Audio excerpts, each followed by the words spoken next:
translations, plus culturally effective communications. And this would not have happened if it were not for the mastermind group that I am in. Anne is in that group, and of course she is amazing. She has an amazing brain, and she came up with most of it. But beyond that, I wasn't ready for that until I was in the place that made me ready for it. So stepping into that power, and I strongly encourage you to definitely check out other places, but come back and make your decision. Make the right one.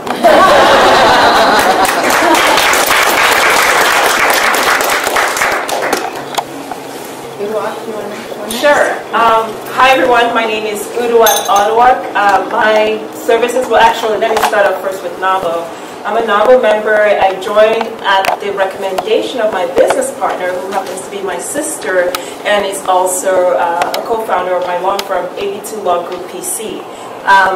I went to a brown bag lunch and was just really impressed with the caliber of women. I said, you know what, this is the right group for me, and joined quite immediately.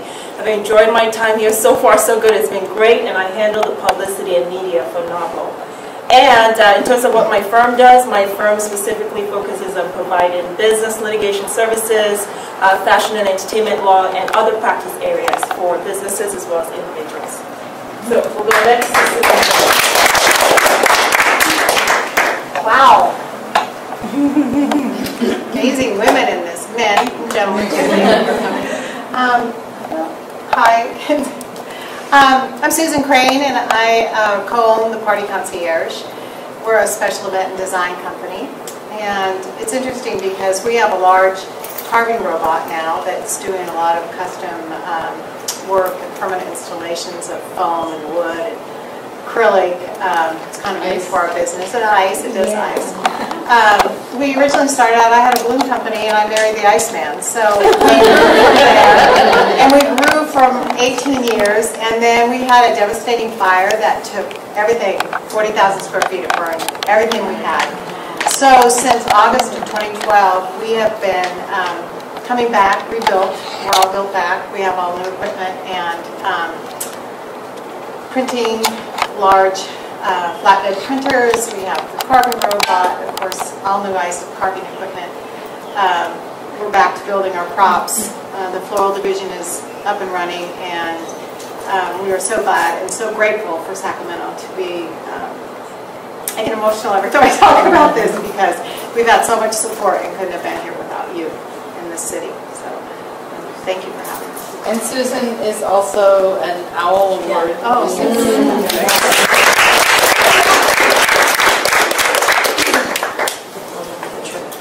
So my name's Karen Goodman, and I'm really happy to be here tonight. I think Monica's the one that got me involved, or recommended that I get involved today to speak on the subject of starting a business. I'm a trial lawyer here in town. I've been a lawyer for 30 years, and I've had my own firm for 11 years, and I do mostly professional liability, real estate, and partnership disputes. And I've never been involved in a local national women's business organization. I've been president of Women Lawyers of Sacramento, and I've been president of California Women Lawyers. But what a great energy today. Very outgoing. I love it. I love the feel. Vibe's great. So thank you for having me. So please forgive me because I'm not going to stand. The standing up and sitting down thing isn't really good for me right now. So I'm Shawna. Stand. Yeah, so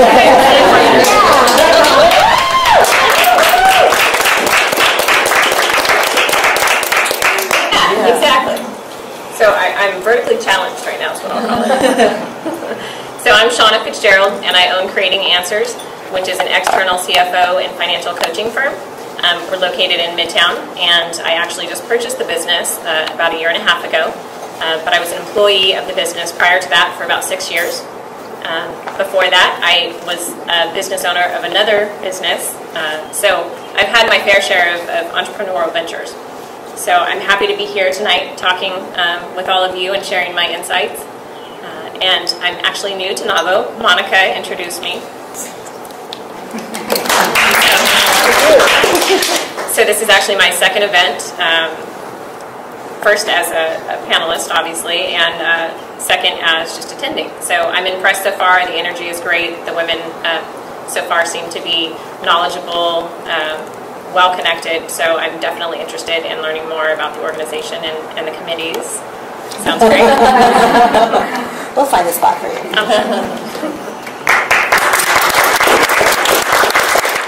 My name's Donna Springer, and I co-own an emergency on-demand delivery service here in Sacramento called Go Getters. I have a lady business partner, and we've been in business just about 30 years. And what we specialize in is EGAS, oh no, it didn't go, you gotta come. So that's what we do really well. I've been a member of Sacramento for a few years, and I really enjoyed my time here. You know, when you own a small business, isolation is something that happens to all of us. When we start thinking that our next idea was so brilliant, you know you're in trouble. So it's nice to come, be able to say straight what's going on. It's hard to talk about the aspects of owning a business with civilians. It really is. So thank you all for being here and being my support. Once again, I am so amazed and impressed by the caliber of the women here tonight, and you men. The honorary chicks are thank you for being here too. This is the reason that I joined NAWBO, and the reason that I continue to be involved, and the reason that I agree to step up as president, because I am so continually inspired, and I continually learn from being around women like you. I'm not here because I expect to find my next client. Most of my clients are nonprofits and public agencies. My firm is called ProProse, and we do marketing campaigns that create culture change, that encourage people to make healthier, safer, greener choices. But I'm here because this is where I can take off my sales hat, put away my business face, and say, oh my God, I have to hire somebody else, or I have to fire somebody, or I have to move, or all of the various business choices and challenges that come up, or I don't have any idea what my balance sheet means, and will you please tell me what it means? That's where I come in order to be able to make sense of my business and help it grow. When I went to a national conference for NAWBO in San Diego 3 years ago-ish, something like that, and I met the most amazing women, but beyond that, I learned to think about my business differently. I learned that I don't have to let it drag me around. I get to be in charge. Who knew? Who knew that you could be in charge? And not only that, but instead of working in my business, instead of working on my business, I could be in my business. Yeah, that whole cliche thing. I get to be in charge, is what I meant to say. And that was the day that my business really took off and began to grow. And I learned that it's more important to delegate and to let go than to try and hold on and control. And as a result, I get to work with amazing people. It happens that currently they're all women. Maybe because, well, I won't say. But anyway, they are continually inspiring to me, and every day I get to see growth there, which is like a whole new family to me. You're not going to mention Fix 50 at all? Yeah, I was going to say, wait. At all? Okay, let me just take over here for a minute. Yes. I'm going to toot our own horn. Yes.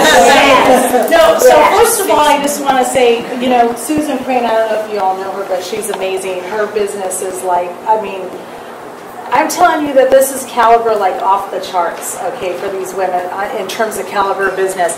Donna has, how many employees do you have? Oh, too many. How many? Oh, about 30. So you're not talking about individual, you know, business. She has 30 employees in business, almost 30 years. Ann Staines is the creator of Slope for the Cone Zone.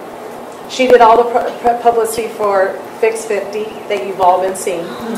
And she currently just started Be Alert, My Dad's at Work. Oh, I like that.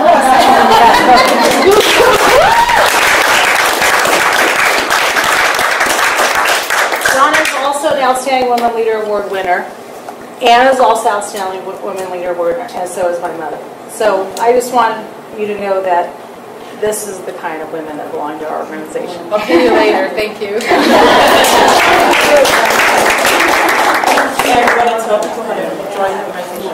I just want to say that there have been many people who've talked this evening about the opportunity to get involved. There couldn't be a more perfect time because we are embarking on our elections, and you will be getting an email. You should have already received, if you're a member or on our list, you've already received an invitation that invites you to step up. We have an amazing, powerful board. I'm awe-inspired every time I have a board meeting and get to listen to the amazing women there. And in addition to that, we have many committees, all of which are, you'll be happy to know, successfully led. We're not asking you to step into quagmires or into black holes or vortexes or anything of that sort. They're all very successfully led, and it's just an opportunity to join a really highly performing team and get your money's worth out of NAVO. Why would you pay $300 to join NAVO and then just not do anything when you could get your $300 worth by being involved and getting to network with women? I don't know. Maybe you're that kind of woman who just likes to throw money away, but that's not me. Anyway, come and see me or any of the board members this evening if you're interested in a leadership position, either running for a board position or on one of the committees. And we would love, love, love to have any of you step up to that level. I need to tell you that we're not still food available, so we'll take a moment to fill your plates. And then one other thing, the board has become a in-name supporter of a women's organization in town. It's a very loose-knit coalition called Women for Science in Sacramento, and it's women who are believers in science education and would like to basically stand up united and say, science isn't just for guys. Science and technology, women get it, and we understand how important it is, and we want it for our children. I'm on, a little side note, I'm on the board of the Powerhouse Science Center, and the reason that we've created this is because it seems like all the organizations in town that are supporting it are led by guys, which, good for them. What's wrong with us? Women are also big supporters of science in Sacramento. So as an organization, we've agreed to be a signatory to that group. It doesn't cost us anything. If you would like to know more about that, I encourage you to come and talk to me this evening. And now Uduak is going to take us on our adventure with a panel. Yes, and I'm really excited. First, thank you to everyone that came on, and I think you should give yourselves a round of applause. The challenge is very easy. You took the time to invest and learn a little bit more to help you with your businesses, so thank you for being here today. So we're going to step back and do big picture first, because the first things I typically hear when it comes to businesses is, okay, people are really successful, but can I achieve that kind of success? So we want to step back and take it to the beginning, which is, what is the epiphany? You've heard all kinds of introductions, but let's go to the beginning. How did they get here? Let's start with Susan Craig. Susan, what is the epiphany that led you to start your business? I was a pole climber for the Pac Bell, and I did repair. Your phone went out, I'd come in and repair it. Did you just say you're a pole dancer? No, pole climber for the AT&T. Can everybody hear good? I'm trying because sometimes. Can everybody hear? Okay. I wanted to stay home. I was pregnant. I had my son, and wanted to be a stay-home mom. And so I started a balloon business. So I really did it for a couple of reasons. One, as a mom, and another is that's all I ever knew. My whole family was in business for themselves, so I wanted to do that as well. I don't have anything as exciting. I wasn't a pole climber. I've been a lawyer, and I was working in a large Western regional law firm, and I realized after I'd been there, and I'd been a managing partner in another firm, but I realized after a while, I've been there about 3.5 years, I didn't necessarily, they weren't really interested in serving the client. They were interested in billable hours and hourly rates and profits. And I wanted to be in a position where I liked the people I worked with, and I like the clients I work with. So that was the decision that I made, and I haven't looked back. Shawna, So mine starts as kind of a funny story. So I was 20 years old, and I was working as a warranty manager at a Ford truck dealership. Right? Decent job, not interesting to me at all. I had no desire to work on parts and look at a transmission and figure out what was warrantable and what wasn't. So, but it was fine. It was just me being steady. So one day, a friend of a friend asked me if I would clean their house because aside from being a warranty manager, I was also a neat freak at heart. So they asked me if I would help them out because they had fired probably 5 house cleaners and said, you know, we really need help. Can you just help us out until we find somebody else? I said, you know, sure, no problem. So after 2 weeks of cleaning their house, I had my phone ringing off the hook because they were so happy that they had gone and told everybody that they knew. So my phone was ringing off the hook of people saying, I'd be more than happy to pay higher than market rates if you would clean my house. And at that moment, I saw the opportunity of, there is an opportunity for me to build a business and train other people to do exactly what I've done and charge these rates. That's a no-brainer. So I started my business, and it was one of the smartest decisions that I ever made, and never looked back. and let's go to Donna. Well, for me, and I suspect a lot of ladies in my age bracket, I'm in my 60s, that we started our businesses because we got pissed off. And my business partner and I got very pissed off. And that's how we began Go-Getters. Actually, her and I were working as higher management people in a very large transportation firm, and they asked for a forecast of our area and something different. And we did a lot of market research, and basically that what we laid out, what you should charge, how many people, blah, blah, blah, was what we presented, and we were told that was by the Western Regional Manager, mind you, that was the biggest piece of crap he ever read. So what do men do when they get mad? They go to a bar. What do women do? They go eat McDonald's fries. So that night, on our way back from the big regional meeting in San Francisco, we stopped at a McDonald's in West Sac, and on a McDonald's napkin named our company. And we said, is this piece of crap all this work we did? No, it's not. We're going to do it. And that was the start of Go-Getters. Well, I also was working for another firm, and I was missional about what I did. I had been the director of marketing and communications for United Way, and I thought that I died and got to heaven when I did that it was all about the cause. But at that point, I discovered that it's also about who you work with and the caliber of the leadership. So I went back to the dark side, went to work for an ad agency, helped them start their cause-related marketing, and became their director of social marketing, which for a brief but significant time meant actually doing social cause marketing, not just Facebook. And what I found was that it's great to be focused on that, but if the company isn't focused on that, that you don't get access to resources, you don't really get to be who you say you are. And so I knew I really wanted to be able to just focus on what I cared about. And I took a course in money management by Maria Namath. Some of you may know her. We had homework every week, and one week the prompt was to write about what would you do if you knew you could not fail. And I sat down, and with a pen I started writing, and I never stopped till I got to the end of my business plan. And my business plan was I would create a marketing firm. We would only work on causes we care about. We would work out of my pool house. I would only work with people with whom I have mutual respect. I would have time.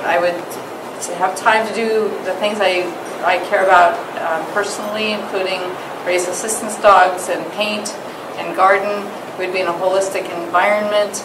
It would be an uplifting, colorful place to work. And birds would be singing and the rainbows would be up in the sky. I will celebrate 10 years in September, and what I didn't imagine is I'd have 7 people in my office in 500 square feet and looking to buy new space because we're bursting at the seams. So that was it. So we started the journey, and the first step is the epiphany. Oh, I have to start my business, and then you start your business. And of course, what immediately happens is you discover your strengths and your weaknesses at some point. So can anyone jump in, and then we'll go with the rest of the panel and tell us, when you discovered your strengths and weaknesses, particularly for your weaknesses, how did you compensate for it? Because now it's a whole new experience for you. I'll jump in because I always talk about. So I'm a good trial lawyer. I can pretty much try just about any case and convince a jury on everything. But my weaknesses really are managing and supervising people. That same passion that you may have for a trial work, not necessarily so great in terms of managing and supervising. And I have to admit, I made a lot of mistakes when I hired people. I could write a book on the people I made mistakes on. And it wasn't easy. I mean, I had all sorts of things go on. So it's only been over the course of a long period of time that I find, in a lot of years, I've had my firm now 11 years. And the discoveries I've made is trust your instincts when you hire slowly, fire quickly. The whole, when I started was the idea, if you're in a position to be express about communicating your expectations, be demanding, but understand this isn't their business. They're not living and breathing it, and they don't have the same priorities. And I've learned this over the course of time to be much more understanding of flexible schedules. And I have all women working for me, and I'm glad to have that situation. Hope that continues. But it has been an evolving process. So I can't say, honestly, today I've totally mastered the managing and supervising, which is clearly my weakest part, but I'm a work in progress. So that's what I would say. Susan, you want to add? I've learned to hire professionals to do things that I'm not proficient at, and it takes capital.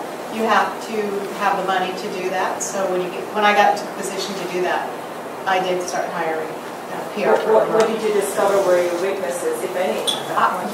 I tend to be attracted to people that are organized. I've got the artistic side of the brain, but I don't have the organizational, and I don't love it. The kind of person that loves to do manuals and binders, and that's the kind of person that I rotate to. So I've learned to trust my instincts and allow others to do what I'm not strong in.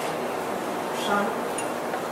Well, I think as a small business owner, you wear a lot of hats. You can be the IT person, you can be the marketing person, until you get to a point where you can hire professionals. And so I think when you're in the building phase, you get to learn a lot.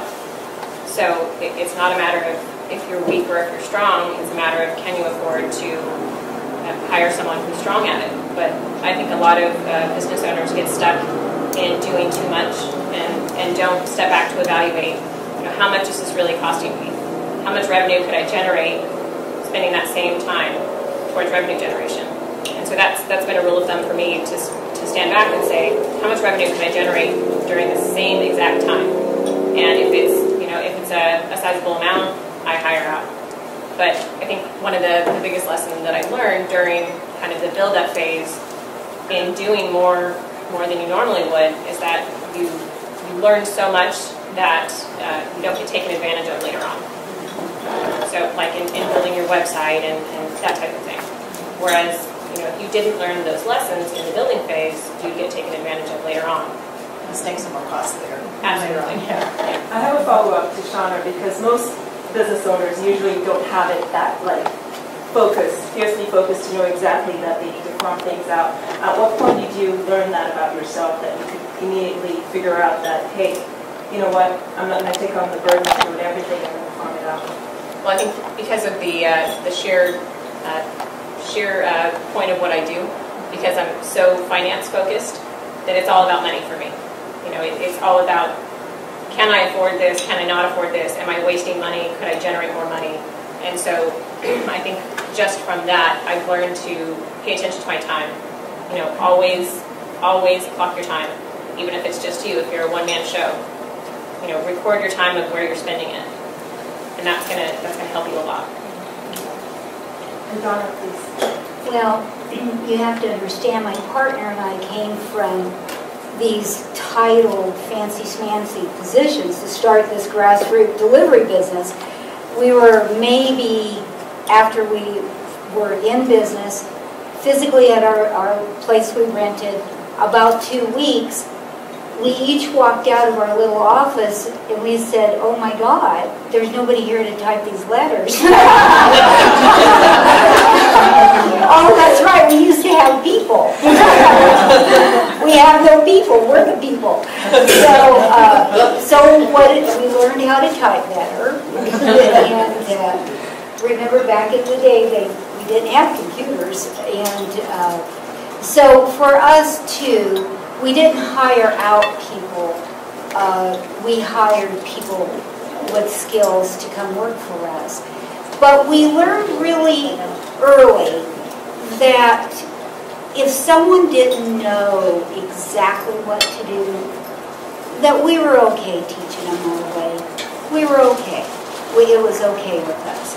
And then once they had that basic, because the business was in a growth mode, and allow that person to come and grow with us, and their skill base grow, it was very exciting for them and for us. It was a very exciting time. Anne, please, do you want to add some comments to what the rest of the panel? When I was in the visioning stage, I knew that I named my business ProProse, the professional pros, professional writers. I was going to write proposals for other companies, help them win business. But I knew I didn't want to name it after myself, even though at that point, it seemed like most marketing firms were named after the founders, because I wanted it to be bigger than me. I wanted to make more money than I could make off of my own back. But when it came to actually executing that, it was really, really hard to let go. I was the accountant, I was the phone answerer, I was the strategist. I literally was the one who dumped the trash. And what finally, and maybe the women here who've been moms, maybe some of you have the same disease. I had a really hard time with the idea that I couldn't do it all. You know, why would I need to hire somebody when that means I couldn't do it all?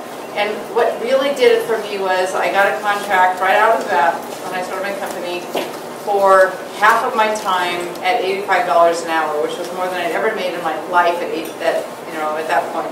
My previous boss had told me, no one will pay you more than I pay you. You will not make more in this town than I am paying you. And within 2 months, I was making double my salary. And I had to kind of go, I'm going to pay myself that much. Ha-ha. Anyway, what broke it for me was when I realized that I was doing the work of the housekeeper that would, take me 6 hours.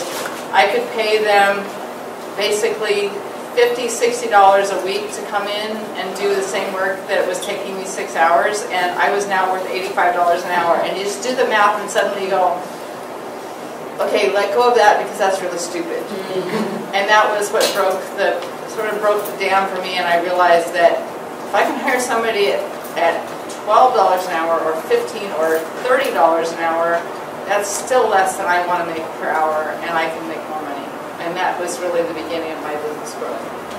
And that's a good segue to talk about time management and delegation. Shawna's already alluded to that and just talked about it. Women business owners and business owners in general have a thing about doing it all, and it's overwhelming, and they never grow their businesses, and businesses then don't last. How do you take concrete steps, or how have you taken concrete steps to actually deal with time management, starting with Susan first? That was a hard thing to learn, but to me, the biggest compliment anymore is when the phone rings at the business and it's not for me. And more, it's not for me more often.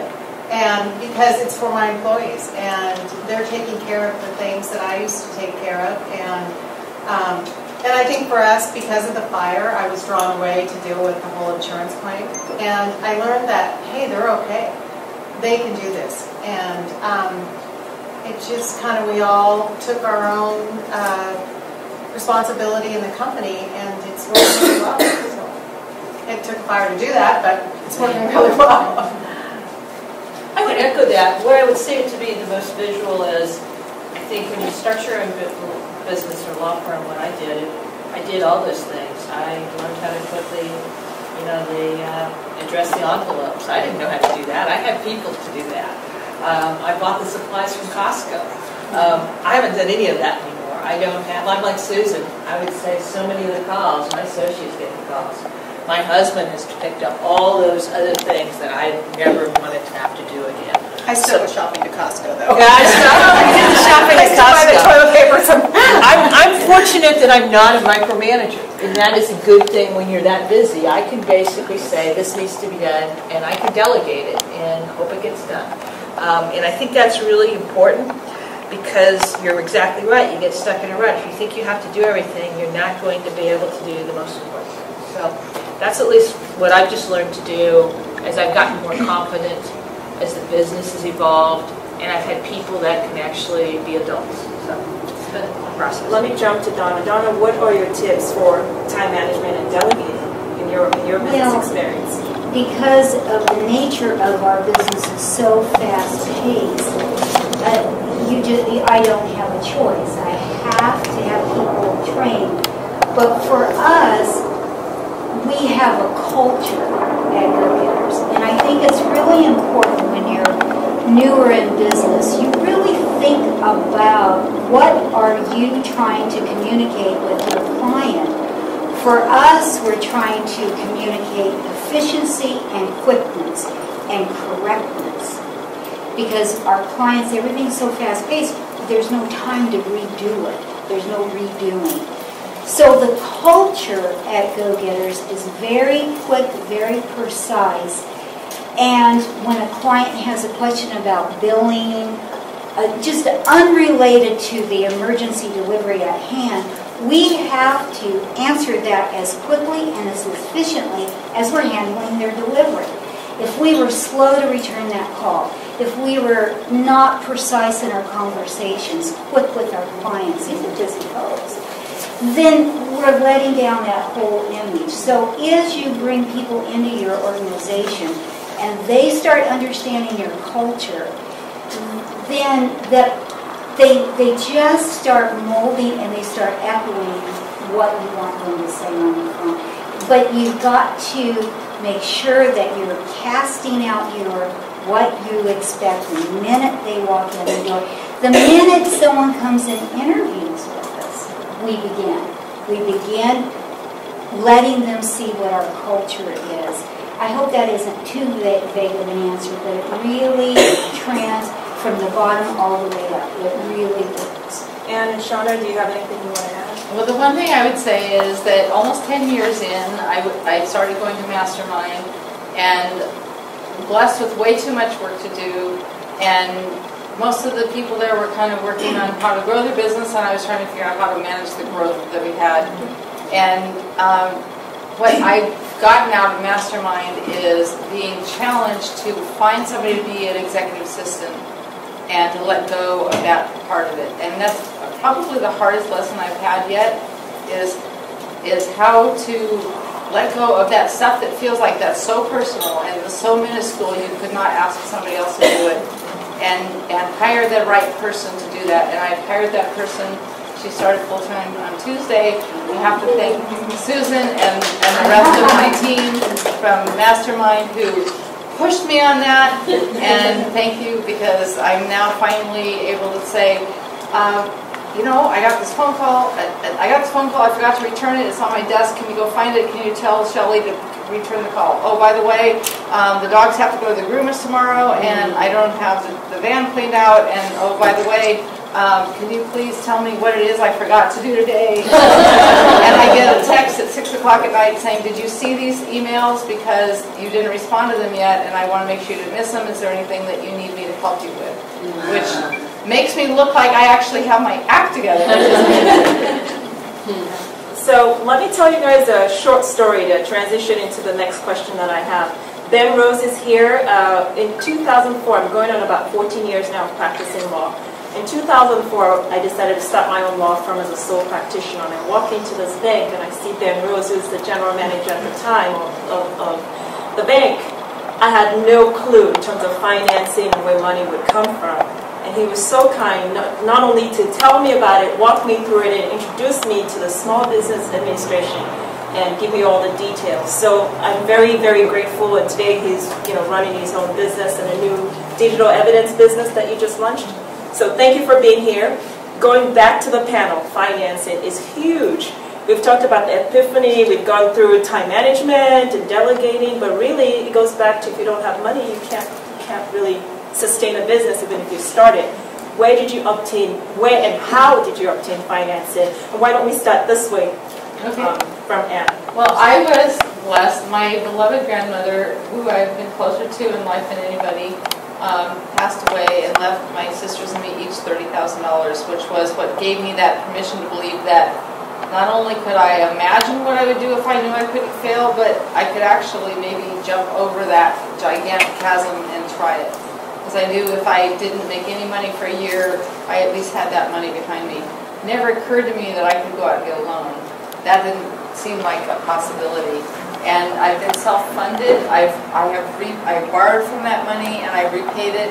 It's part of her legacy. I will never let that golden egg get away from me because it's part of her legacy. She's still alive in my business as long as it's there. But I'm at the point where I have to move out of my pool house because we're 7 people and 500 square feet, and it's just a little bit tight. It's a good thing we all get along so well, but it's a little bit tight. And so I'm actually at the point of applying for an SBA loan, and I'm finding that all of the challenges of that, and I had to kind of laugh when the male loan agent was taking all my information and finding out about my business growth. And my company, the last 3 years, billed over $1 million. I'm on track to bill about $3.5 million this year. And I explained that last year was not as profitable because we did a lot of new business writing, which is not billable, of course. Find somebody that will pay you to write new business, please let me know. And so I was kind of apologetically explaining that last year was not that profitable. It was profitable. I've never not been profitable, but it wasn't as profitable. He goes, well, don't worry about it. We still count your husband's income, too. And I looked in the phone and I went, I didn't do it perfect. That's still what we face. Yeah. Donna, please. Well, my business partner and I were self-funded, but we did each, I think it was 6 months in, each of our mothers lent us $10,000. And that is really about the only loan that we've ever taken in the 30 years. We felt very strongly, with all due respect to the gentleman in the room, that we always said if we were men, we'd been broke by now. Because when you start really making money, then if we were fellas, we'd have a sports car and a pretty blonde. We'd all know what that would cost. So, but being gals, even though we're a pack of gypsies, the two of us, we're always very conservative with our dollars. And to this day, it is vital that all of our equipment, even the most recent large truck that we just bought, always paid for in advance. We always buy we always buy our equipment in advance. We start saving, then we're ready to execute, we pay cash. And the reason that that's so important is because of the flex and go of the nature of our business, that if I got in really bad times and I needed to park 4 trucks and take the insurance off, I don't have payments on those trucks. They're just warehoused and ready for me to go again. So we, over the 30 years, our commercial property that we are at and our investment properties, our private homes, all of our equipment, everything that you look at Go-Getters is 100% debt-free. 100%.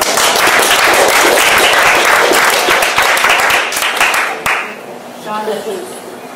I think every business is different and their startup needs are different. So you could have a business that requires a lot of capital just to get going, and we were lucky enough that that wasn't the case with Creating Answers. So We purposely decided to build without taking on debt, so we were self-funded, and we were able to do that just by paying close attention to where every dollar was going, and by bringing in great new clients in the door, we were able to build organically. So when I purchased the business from Stacy Powell, I was lucky enough that she offered to do a seller finance loan, so that cut the interest cost down. Can you explain what that really means? So basically, I'm doing payments to her on a monthly basis. So we are able to, between the two of us, decide what the interest rate is, instead of a bank telling you what you're paying in interest. So that was a way to keep the cost down. Another tactic that's worked well for me is to find specific grants for things that I wanted to do. When I first purchased the business, I wanted my assistant to go from part-time to full-time, but she needed a little bit more training, and I wanted to see if there was any resources out there. So there was. I found a grant that helped me to get her the training and provide a little bit of cushion for me to bring her on full-time while she was learning. So there's lots of resources if you look. Karen, please. Well, it's interesting. So when you're a partner in a large firm, you take for granted a lot of things that you have. You have a relatively big salary. You get quarterly bonuses. The firm I was with had this great perk that one of the senior partners was on the board for Nike, so we got 50% off on all the Nike and Call On, which was wonderful. So when I opened my firm, largely self-funded. I had a large portable book of business. By that I mean I already had clients that followed me, and that was something, of course, that is an advantage a lot of people don't have. And the other thing I did, and this was because I'd helped another lawyer start her own firm, leave a partnership, and start her own law firm, I was aware of a bank that would provide a line of credit to start my firm. And it was Central Valley Community Bank, which is still my banker, and they provided a line of credit that enabled me to get into a lease space at the time, buy the basic equipment, provide the basic startup salary, and I paid off that line within the first year and haven't taken out any other debt on that. And when I get my building paid off, because I bought the building at the wrong time in 2006, I will be debt free, just like Donna. So, but that's how I did it. Right. And Susan, please, how did you do it? Well, I've been in business 31 years, so I've kind of done several things. When I started, it was a tank of helium and some balloons, and I had a 2-year-old, and I was married at the time. After that, I did get a divorce and was on my own for 8 years. So I was self-funded with the company at that time, and you have to know, balloon bouquets were like on the cover of Time magazine. It was such a big thing. It was a new industry, so we grew. I grew kind of quickly. I did buy into another company, and then about 5 years later, I sold that company and went back into as a sole proprietor. And I always say when I got Lawrence, which is my husband now, the company really grew. He was very artistic, but we've self-funded.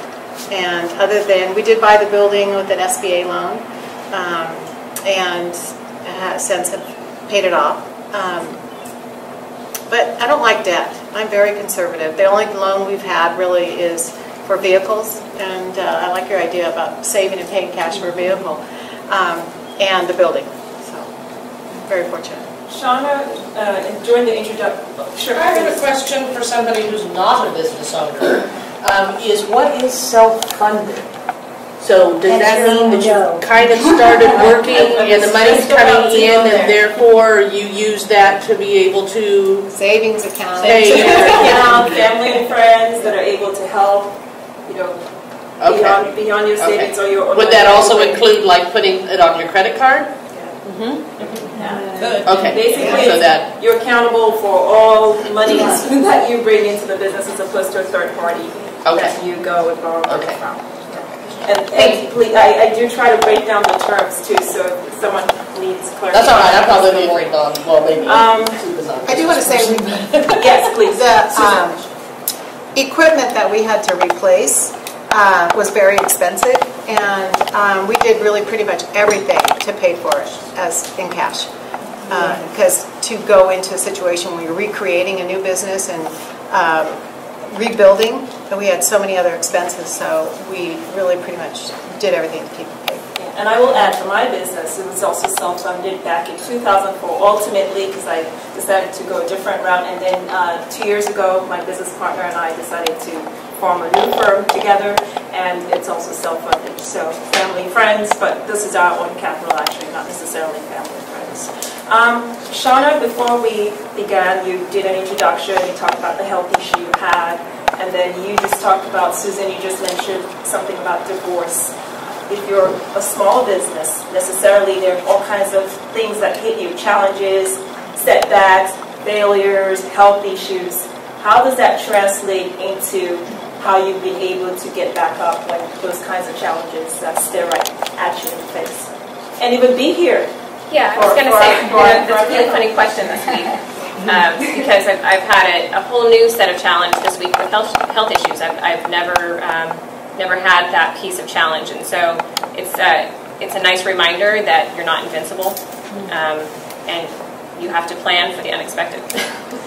But what's helped me along the way, just when you face normal challenges, maybe not health issues, but you're having a rough day, you're maybe not getting the clients that you're wanting, whatever it may be. You need a reminder and something to keep you going, because that's where many people fail, and that's where many people give up. So one of the things that I did in the past, we're pretty creative in our office. We try not to be a normal accountancy firm, and we don't believe in sharing wood desks and all that fun stuff. We write on walls. We have chalkboard walls. We try to make it fun. And so one of the things I did was to stencil a quote behind my desk so that I saw it every single day and every single time I sat down at my desk.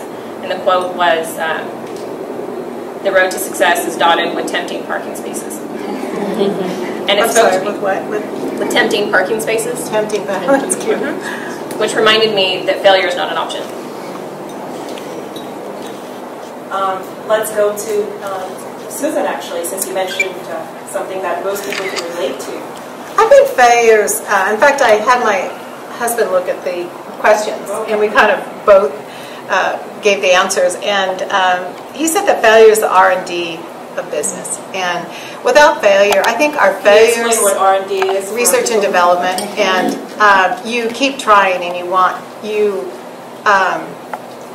we've gone. I've had breast cancer 5 years ago, and then we've gone through this fire, and we've had our challenges, but we always felt that it wasn't an option to fail. We were going to go on. We were going to prosper and be successful. We had God, we had each other, and we had all of you. You really kept us Karen, going. as fellow trial lawyers, we know how you get into a courtroom and you never know what's going to happen. You may win or lose. I couldn't do your what you experiences beyond the realities of practice. You also now run a business. How have you dealt with setbacks and challenges? Well, sure, and it's a great question because if you're unsuccessful, or even if you're successful in a client, and we certainly had these where clients that went belly up in cases, and you're looking at six-figure AR that you're not going to be able to collect, and we've had those happen. I more than once, and I can say I've got a little bit of the attitude of being a relief pitcher. I'm a big sports fan. Is you learn from that, maybe make a better client selection the next time around. Push that retainer before you go to trial, because boy, if you're the one let's let them get out there $40,000, $50,000 into a trial and the case is unsuccessful, yeah, guess what? You become the bank of Karen Goodman. And try to be more pragmatic. I could use more of Shawna being, a bottom line, nuts and bolts on it, because I love what I do. And a lot of times the money doesn't matter. The money's been great for me as a lawyer, but I've had my setbacks. And, I've written off probably, you wouldn't be surprised, but the amount of money I've written off in the 11 years would probably surprise a lot of people. And all I can say is, I try to take that R&D thing. What did I learn from this setback? Mm-hmm. And I try to talk about that in the office so that we can all learn from the experience, as opposed to just beating yourself up and saying, oh my God, the sky is falling. What can we learn and do better the next time? So. And still on that setback question, what have you said to yourself to keep yourself psychologically moving forward in situations of challenges? You know, I think even though it didn't seem like an advantage at the time, the fact that I started my business right before this recession, and I've had several people say, oh my God, I can't imagine having new business at this recession time. But it's caused me to be extremely conservative financially. In my view, the worst thing I could do would be to hire somebody whose livelihood depends on me and then have to let them go. And I've never had to do that, but as a result, I've worked 60, 80 hours a week a lot, rather than hire somebody if I wasn't positive I could keep them for the long term. I'm hearing a whole lot of fiscal conservancy up here. I don't know if men are as conservative as this. I know a lot of them are, but maybe it's our unique insecurity. But that's what's allowed me to feel more confident and to not worry quite as much when we lose a contract.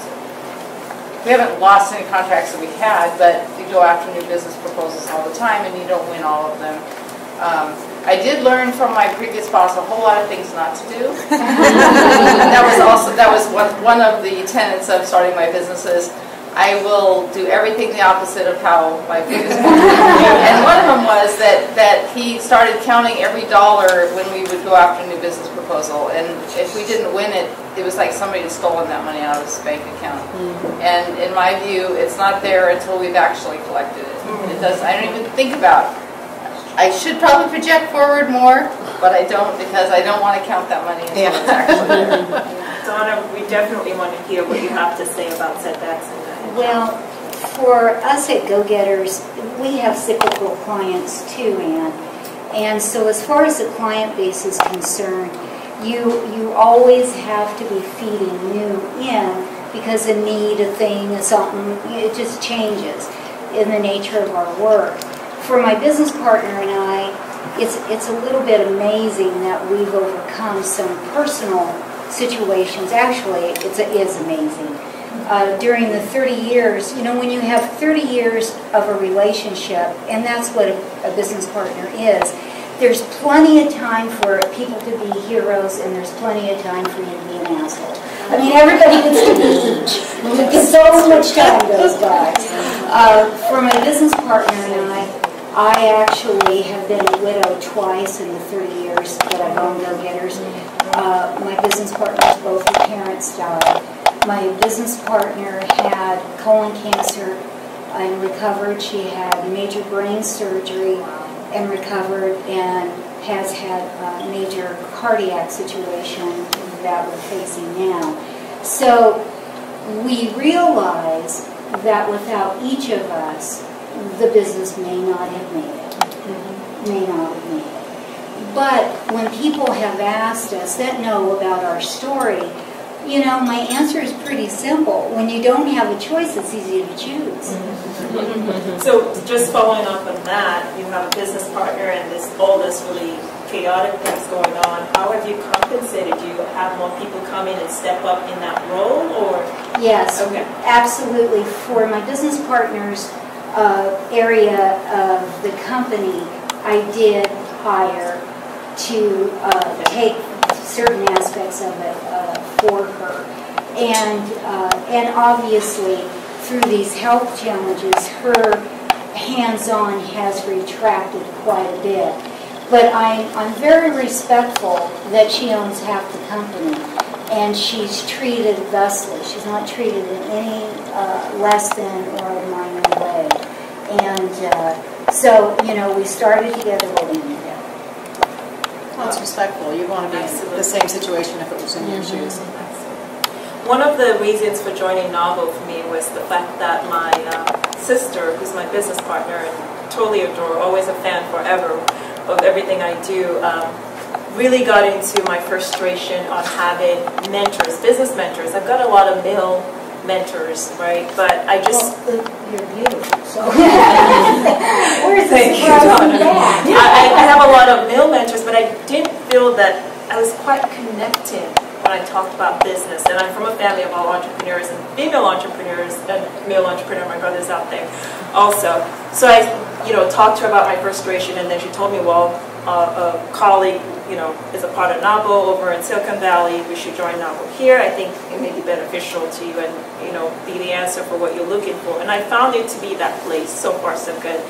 And it's such a difference having female mentors. Just watching, they don't even need to be that up close and direct. Just watching how they, run their own businesses. So to the panel, how important is mentorship, and where have you found your mentors in being successful and getting to where you are?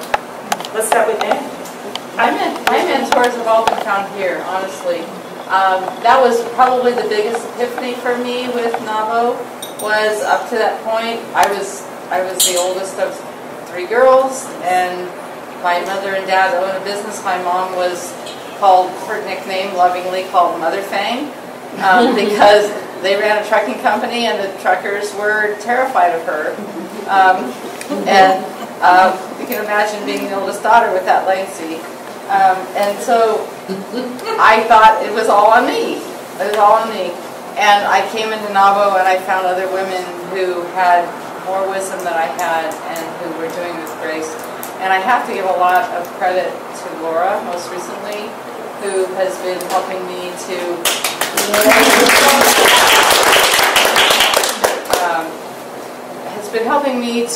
really listen to my business and let it have a voice of its own and grow organically, and step back and let my people. It's amazing if you step out of the way, how the people who work for you will step up in leadership. And so that's been. What did I think of this 5 years ago?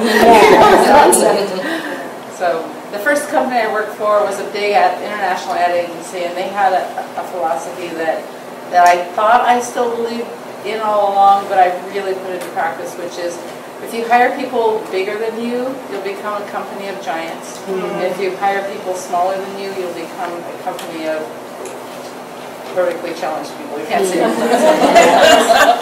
Very powerful quote.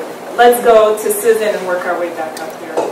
When I started in the business, it was kind of a renaissance for the special event industry in Sacramento. There was, Ron Jorman, Joan Leineke, Paulette Bruce Miller. I mean, the big people in the business were our mentors, and they were doing things like ice plates before anybody even, like a plate, you'd serve your food on ice. I mean, they do that now, but they didn't do that 25, 30 years ago, and they were just, I was awestruck. I still have a group of friends, we call it the Season's Best, and they are women either catering like Bob Mulvaney or the Judy Goldbar, that's the head of the convention center. We're all in businesses in the special event industry. And we do try to get together every quarter, and I'm just awestruck by them. I just love being in the room, listening to the stories, and they have always been there for us, and I just want to be like them. They're so strong, and most of my friends are really strong women. And my husband says, well, when you go out to an event, who listens? And it's almost like you have to put your hand up to talk, because the conversation goes around. But I've always had really, wonderful friends, and that I've enjoyed, trying to be just like them. Carry on. That's a great story. So I would say that from my experience with mentors, has not been, until my generation, a lot of successful women-owned law firms. And it was my generation and a few of my friends that did it before I did that broke out in the 90s, late 90s, because they thought they could do it, and they did a really good job. So I would say where I found some mentoring and where I've always found the greatest support has been my career-long association with Women Lawyers of Sacramento, and really have my best friends, people I've grown up with here in the community, and people I consider as a resource. And I would say I probably try to be more of a resource for others, because I'm now seeing other, what I now call younger women, opening up their firms, and I'm always the first one to send the congratulations out, and try to be that sort of, to pay it forward. So because it's, you know, in my profession, when you went out on your own, that wasn't the thing to do. It's historically, you stay with the old law firm. The idea has always been you're never going to be as successful when you're on your own, which is a lie, but that's what they tell you. I think self-serving. But that's where I found my biggest support, really. Right. So I was lucky enough when I came to work for what was Powell and Associates, I had a built-in mentor, and she's been outstanding the entire way. And in addition to her, I've been lucky enough that most of the businesses that I work with, some of them end up being kind of a mentor in a way, because I get to hear everything that they're doing with their business, and we gain a relationship. And I've taken a lot of those to the next level. If they're still a client or they're not, I get to remain in contact with them, and we are mentors to each other. So that's been very, very nice for me. The other thing that's been really helpful for me is hiring coaches who end up being mentors, who can, you empower them to call you on your bullshit. And we do have two coaches in the house, Laura and Sue over there. So, Donna? For me, when I had read that question, I immediately thought of my father. Interesting enough, my business partner, who's a couple of years older than me, her father owned a business, and my father owned a business. And I think that's a little interesting. But my father was a big old cowboy from Oklahoma, and he had an 8th grade education and made a very successful business for over 50 years. And so my pa had lots of sayings from the South. And one of them that I always think about, he'd say, well, sister, just fail, but fail fast. Just get it over with so you can get on with what you're doing. And when I was little, he'd say, well, hell, all you got to do is try. Just those kinds of things really, really keep you going. They really do. Interesting enough, because I come from such a heavy male-dominated industry, even today. So can you imagine how crazy my business partner and I looked 30 years ago to the people in our own industry? So when I found NAVO, I said to my business partner, I go, this is such a trip. Because all I've ever interfaced with are all these men in transportation and trucking and blah, blah, blah. I said, I get to go, I talk about business, and about 2/3 into it, they'll go, wow, great shoes. And I will never get that with my friends. So we got your input on mentorship. I would just say that my grandmother, whose legacy I'm still living every day, when I was in junior high, told me, the harder you work, the luckier you get, and I think that's been a driving force for me as well. She was a real estate broker back in the 40s, so an early woman entrepreneur. I like how you keep talking about legacy that your grandma, left for you, and we'll touch that legacy with respect to your business legacies. But before that, I just want to get a general sense of this whole idea of work-life balance. I'm sure there are a lot of mothers that are business owners in the room, or married, or single. I don't know why people always count the single people out like we don't have work-life balance. So, work-life balance, let's start with Karen, actually. How do you... is it really a myth, or is it a reality? You probably know I've been asked to speak a lot on work-life balance. Yeah. Yes, and I usually say, I can't believe somebody's asking me to speak on it, but here's what I would say about it. I'm a believer in my career. I'm a believer in being the best lawyer I can be. With my husband, I've raised a son. He just graduated from Notre Dame a month ago, and so I'm blessed with having a lot of support. It is hard to be a mother in a competitive, professional, legal environment. I'm old enough. When I started, 1984, it's one of the stories I've told often. I was with a good firm in downtown. One of the women partners said in our group, "You can't be a mother and a litigator at the same time." Well, you know, there's many of us that have proven that to be not true. I've probably not been the best example on work-life balance. I mean, I try to really put my work at a priority. I still try to have friends. I would say the one thing I've done, and I'm committed to this, I do it every day religiously, is I get my exercise in. And I think that's the biggest antidote and the best way to combat the whole pressure and work-life balance. And I will skip appointments to make sure I get my exercise. Good for you. So that's my only answer on it. Very good. Very good. Susan? You better love what you do because you're going to spend a lot of hours doing it. And it was difficult being a mom in scheduling. You know, I don't care what business you're in. You have customers and you have schedules. And women with 3 and 4 and 5 kids and have a business, I don't know how they do it. And now I think your kids are in more things than when my son was little. And so it's difficult. My husband and I both work in the business together, so it's fortunate. One of us isn't home saying, "When are you coming home?" You know, we work together. We work a lot of hours. So I think you better love what you're doing.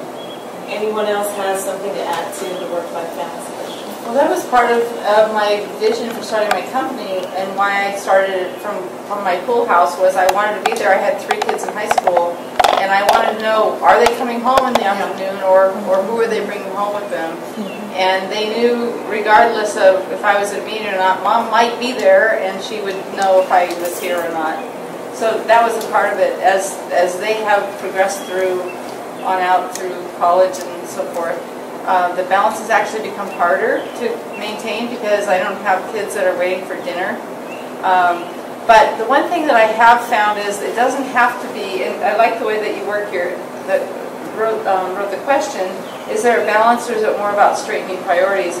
I figured out that if I work-life balance into the daily routine of what we do at work, that is not like you're waiting until after work to live.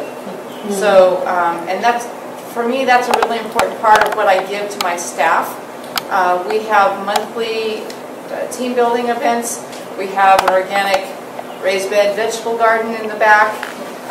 We do everything from, I have dogs that my team walks at lunch in our neighborhood.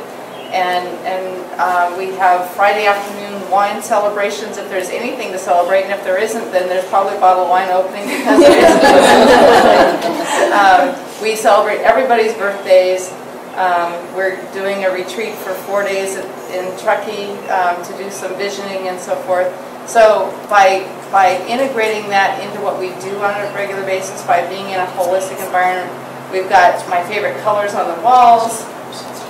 I get to live life during the day. Even if it's a 12 or 15 or sometimes 20-hour day, I'm not waiting till the end of the day to live that. All right. Any questions so far? We're about to wrap it up with 3 more questions that we have. Yes, please.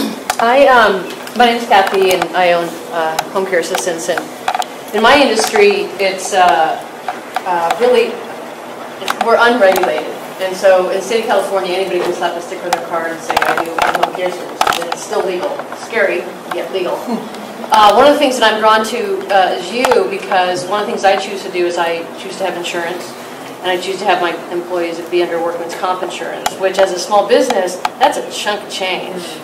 I'm just negotiating my workers' comp right now. It's really... I hate July. Yeah. This time frame.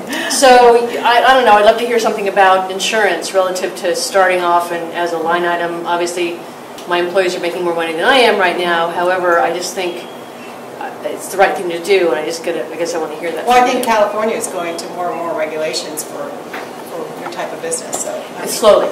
Yeah. I always carried insurance, and even more so now. I can't recommend enough.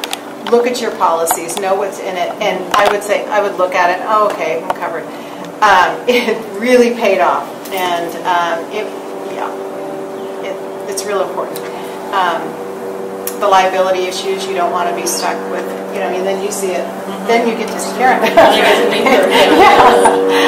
Don't take me wrong, but I don't want to be friends with you. Yeah. Most people say they want to be friends. No, you don't want to know her unless you have an issue. So. Anne keeps talking about her grandmother, and the legacy that she left behind. What is the legacy that each one of you want to leave behind with respect to your business in your local community or, personally for your families? Anyone jump in? I love we get the ability to do special events, and we are part of people's lives. We celebrate with them. We really have the best of both worlds because everything we're doing is a happy occasion usually. I recently was at a wedding, and these young women in their 20s to 30s, and I don't know, they were all friends, and one of them looked at me and she said, you did a horse theme for my bat mitzvah. And I thought, oh. And then the other girl said, well, you did, a racing theme for my bat mitzvah. And all of a sudden there were 6 young women there, and I thought, we've been in business long enough that I did her baby shower, I've done her bat mitzvah, I'll do her wedding, and probably her baby shower for her own children. So that's it's a good feeling. It's good. It's nice to see. I've worked on this actually because I've had a coach this year that's worked on this issue, the vision of what you want, the legacy you really want to have. And I would say how I'd articulate this is I'd like to be able to be known as a law firm, not just an individual, who has made a difference for people in their lives. Because the beauty of the practice of law is you can really change people's lives for the better. And that's really the legacy I'd like to have as I, reach the point where I no longer practice. So that's what I'm committed to doing. Excellent, excellent. Ladies, anyone want to jump in? And Shawna? Yeah, the model of creating answers kind of creates its own legacy just by helping businesses to continue on and to reach their own financial goals. And so I'm lucky enough to be able to celebrate with my clients on a daily basis their wins. And because of what we do, they get to continue on and build their businesses. So I get to enjoy the legacy every single day, and I'm blessed for that. But, we recently started expanding into helping individuals and couples with their personal finances and watching them change their relationship all around money. And it changes their lives. And that's really what we do. We change lives through finances. And so that's the legacy that we're creating. Anyone else? Well, my company is all focused on behavior change and helping people to make healthier, safer, greener choices. So everything we do is the kind of thing that makes us feel good. I created the Report Drunk Drivers Call 911 program, convinced CHP to adopt it, and the first year that we ever had a reduction in drunk driver fatalities in the state. We are helping CHP with teen distracted driving, saving lives every day, helping CAL FIRE to get people to create defensible space to reduce. So Caltrans, it's all about, which is part of the whole work-life balance, because everything you do, you feel passionately about and so forth. But I would have to echo what's been said here tonight is make sure that what you're doing is something that you're passionate about, because you're going to spend a lot of time doing it. So let me wrap it up actually by condensing 2 questions into one. We started off this journey talking about how to make your business successful. Hopefully with each and everybody's experiences you have an idea. But for our panelists, and thank you so much for all of your time and staying through it, can you share 2, 3 pieces of advice, or one, however you feel, on what you would tell entrepreneurs here tonight on how to be successful with their businesses, because they came out to find out that information. What is your advice to entrepreneurs here tonight? So feel free to start. I have a few things that I would advise. So one, I would say the win is in the details. Do what you do well and hire people that believe in your mission so that they mirror what your voice is, what your culture is, but make sure that you fire fast if you end up hiring the wrong person, and to have fun in the process. But I think the most important piece of advice that I could give out is to pay yourself first and pay yourself consistently. Even if it starts out with $100 a month, because that's all you can afford to pay yourself, start the habit. Because if not, you will get resentful about your business. Karen? That's very well thought of. So what I would say, at least my thoughts on it in terms of the advice for a successful woman business owner is you've got to do what you love. You've got to be the very best you can be at it. But build relationships sincerely. Always look for an opportunity to pay it forward. And I think, to me, that's the wisdom that I've learned, and what I think has paid dividends for me, and I think will pay dividends for all of you. Susan? I think for us to always be innovative and keeping current on your whatever your business is. I do say, and I do agree with the. Sometimes you cross over with clients. I call it crossing over because you get to include them as friends. But my business advice is to, and I don't believe in debt that much, but to get a line of credit and to get maybe two, and when you don't need them, because when you need them, you won't be able to get one.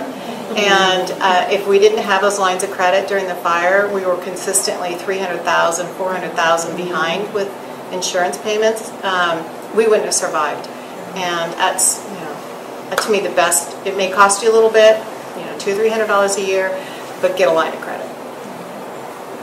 Donna? For me, I too run on passion and excitement. Obviously, I've made a whole business around it. I've often said if you have attention deficit disorder, you have a place at Go-Getters. It's spinning and going. We have the rest of those people.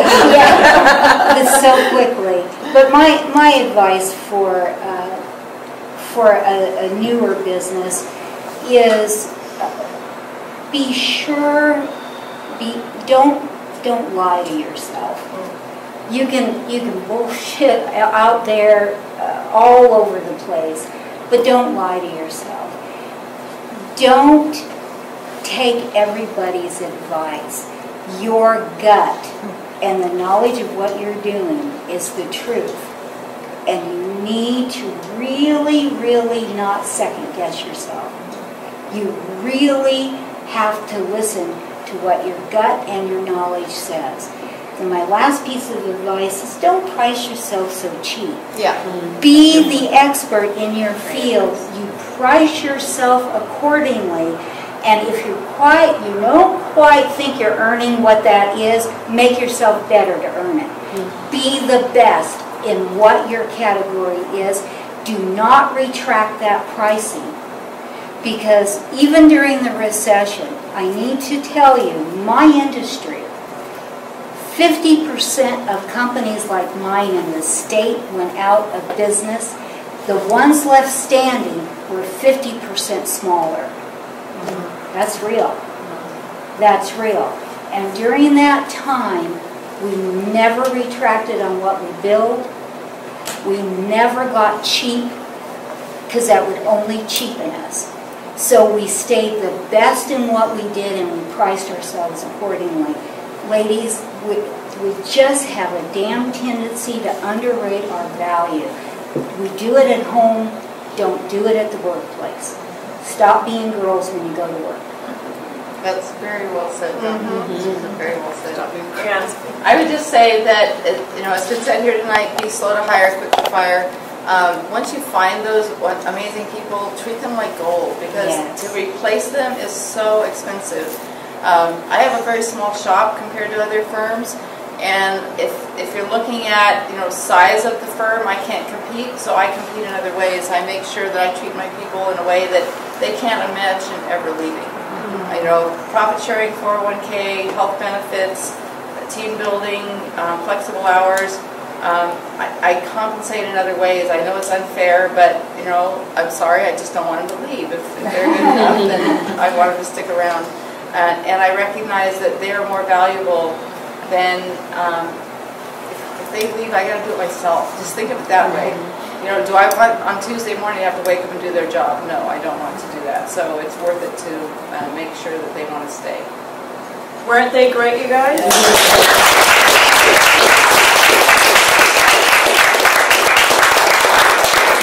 Thank you so much. Any questions? We can maybe have room for 2 or 3 questions. So you've been waiting for so long. If not, then we're done.